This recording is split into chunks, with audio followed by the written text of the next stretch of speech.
want to see the support become resistance, okay? So if I was to erase everything here, right, and go backwards in time, all we have, so go backwards in time, all we have is this, okay?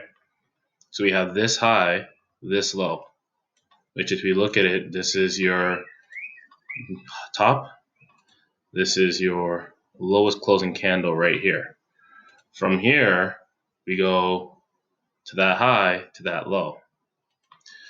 These are all now areas of resistance. So low to high to low, we're looking for a sell, right? But at the end of the day, we're not really looking for a sell as well because we're in an uptrending market on higher time frames. So what we're looking for is we want to see what the market does when it's doing this. You can't do an active, it gets a retracement, so we can't do an active fib until the market shows that it wants to actually do that. So now you draw all this out. This would be areas of sells if the market rejects off of there. But if the market blows past there, then it now becomes area of supports. Okay, so now let's turn this into red. So you can see this from this point of view. Where is the red? There it is, red. Turn this into red.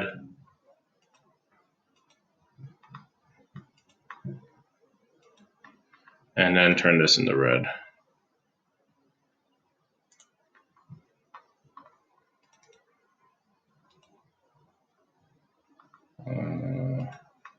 Okay, red for resistance, okay? So now this is going backwards in time. Now press play, right? Get rid of the fib. You can see it rejects off here first, right? That's the first thing that happens. Now what happens? So let me pause. From this point here, we now have a low to high. So at this point, what we can look for is potentially this, right? The same thing, what we're looking for now is that we can actually drop down to lower time frame and do this, but I'm not going to. You now have this as support. So I'll make this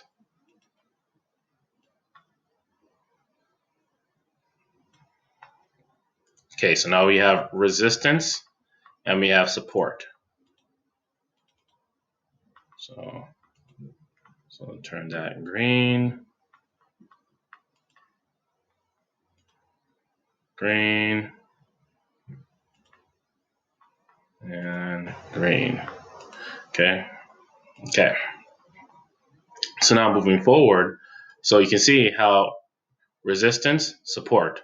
It showed support there, but then it's showing resistance here. So that means the next thing that has to happen is the time frame has to go lower. So it blows past this what was support, and now it blew to this support down here. Now it blew past this resistance because it was having trouble, and now this resistance becomes support. So now I'll turn this green. So now we have two supports. This is still resistance, okay? And you can see now that we've turned this into support. Now we're here in resistance. Now this needs to show itself as a higher support level. So turn this green and turn this green. So now what we'd be looking for price to do, right? Essentially, like we're waiting for price to show this as support. So what we would have to see is we'd have to see price come down here and then bounce off of there. And that's what we'd be looking for to happen with Enj.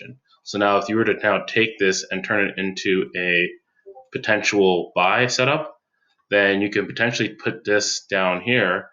You can put this right over here, and you can potentially catch the buy. So what we'd be looking for in terms of TPs,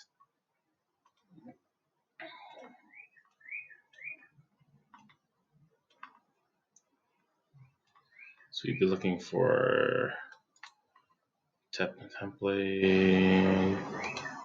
So what you're looking for in terms of TPs, the easiest TP that you want to have on a perpetual futures is the 1618, because you don't want to hold it for longer because it's 28%. So how far do you want to take this? This is 375. So we get in at 2, we get out at 375. That's a 2 to 1. You're good after that. And that's 28% in terms of your account movement. Make sense? All right. Peace.